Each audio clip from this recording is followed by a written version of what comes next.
जय Siya Ram everyone, welcome back to my channel composite school Dhamarpura. तो भाई बच्चों, आज के वीडियो में आपको बिल्कुल रियल स्टोरी सुनने को मिलेगी। और यकीन मानिए, जो बच्चे अक्सर ऐसा कहते हैं कि मेरे किस्मत में तो ये है नहीं है, इसलिए तो मैं ये पा नहीं पाए हैं। मेरी किस्मत में तो इंजीनियर, डॉक्टर, टीचर ये बनना लिखा नहीं था, पायलट बनना लिखा नहीं था, इसलिए मैं ये नहीं कर पाया।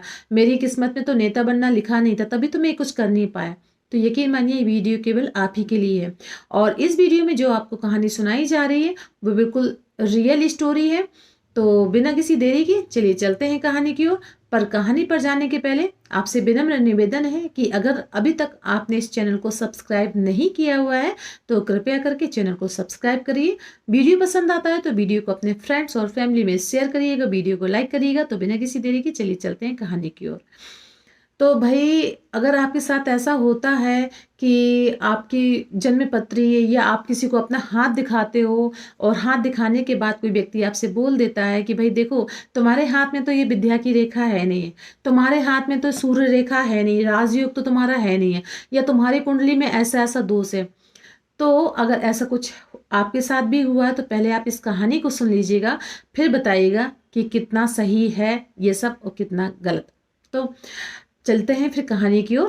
कहानी इस तरह से है कि प्राचीन काल में आपको पता है कि हमारे भारत में कि गुरुकुल पद्धति होती थी। प्राचीन भारत में अक्सर ऐसा होता था कि कई जगह से बहुत ढेर सारे शिष्य मिलकर एक गुरुजी के यहाँ रहते थे। कई लंबे वर्षों तक पूरा जो उनका विद्या का समय था, विद्यार्जन का समय था, वो पूरा गुरुकुल में ही व्यतीत करते थे। वो वहीं पर रह के साफ सफाई करते, खाना पीना करते, गुरुकुल को साफ करते, खाना भी बनाते और शिक्षार्जन के साथ साथ वो गुरुकुल की देखभाल भी करते थे। बदले में गुरुजी क्या करते थे, उनको ज्ञान देते थे।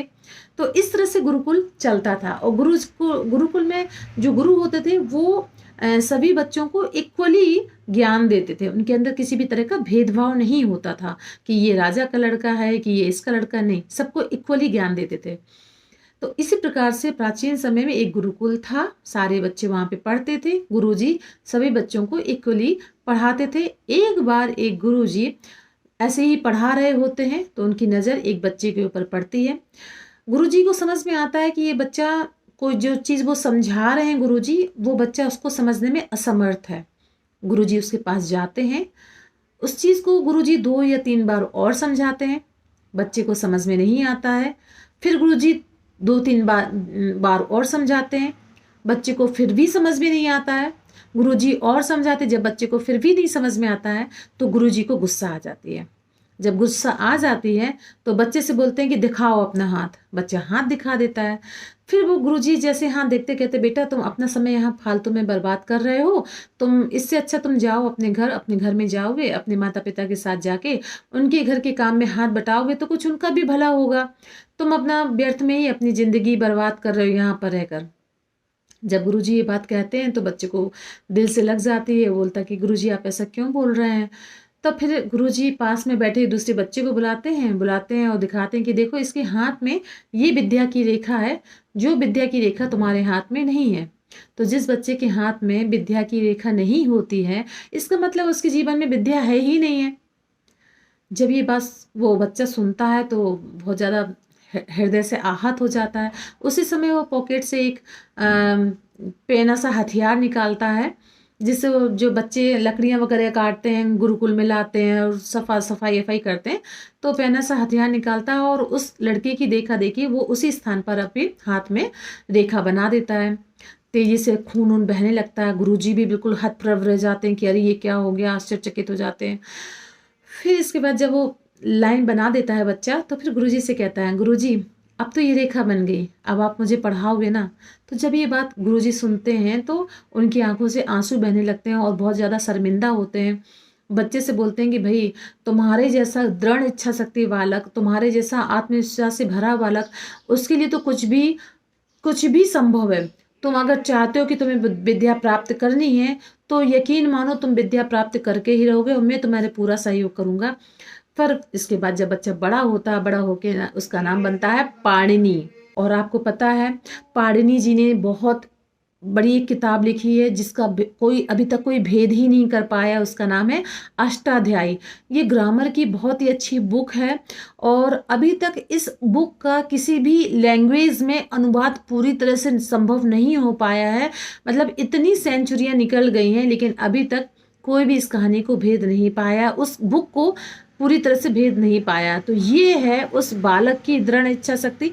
अगर वो बालक गुरुजी के कहने पर ठीक है वापस घर चला जाता तो क्या आज उसका नाम होता? पूरे विश्व में उसका नाम है, क्या आज कोई उसके नाम को जानता? आज बच्चा बच्चा अगर जीके भी पढ़ता है ना तो सबसे पहले याद करता है पाणिनि की अष्टाध्यायी, पाणिनि की अष्टाध्यायी।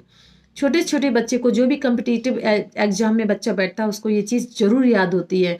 क्यों? क्योंकि उस बालक ने अपना नाम प्रसिद्ध किया अपने कर्म के द्वारा, अपने भाग्य के द्वारा नहीं।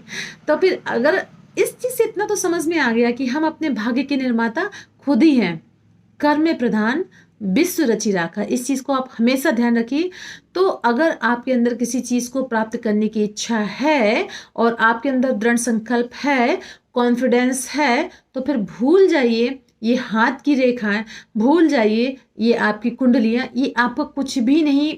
अगर आपके अंदर दृढ़ शक्ति है तो पर इनको आपको दिखाने की जरूरत बिल्कुल भी नहीं है। ठीक है, ठीक है। तो ये हो गई बात। अब दैनिक जीवन में अक्सर क्या हम लोग ऐसा देखते हैं कि किसी के साथ कुछ घटना हो जाती तो अक्सर लोग ऐसे कहते थे अरे ये मेरे भाग्य में नहीं था तो इसलिए मैं इसको प्राप्त नहीं कर पाए। नहीं, बिल्कुल गलत है। आपने उतना जोर लगाया ही नहीं, आपने इतना एफर्ट डाला ही नहीं, या परिस्थितियां आपकी ऐसी बन गई कि आपके मन में वो बात बैठ गई कि हाँ मेरे भाग में ये चूंकि है नहीं है, किसी पंडित ने ऐसा बता दिया तो क्यों मैं अपनी एनर्जी इस पर डालूं। यकीन मानिए ये सब बेकार की चीजें। बस अपनी दृढ़ इच्छा शक्ति रहिए और आपको जो पाना है वो आपको मिलके ही रहेगा। तो फिर बताइएगा आपको ये कहानी कैसी लगी, क्योंकि मुझे लगता है कि आपको ये कहानी जरूर जरूर जरूर ही पसंद आई होगी। और अगर पसंद आई हुई हो तो कृपया करके इस वीडियो को अपने फ्रेंड्स और फैमिली में शेयर करिएगा। तो बिना किसी देरी के मिलते हैं फिर नेक्स्ट वीडियो में। तब तक के लिए जय सिया राम।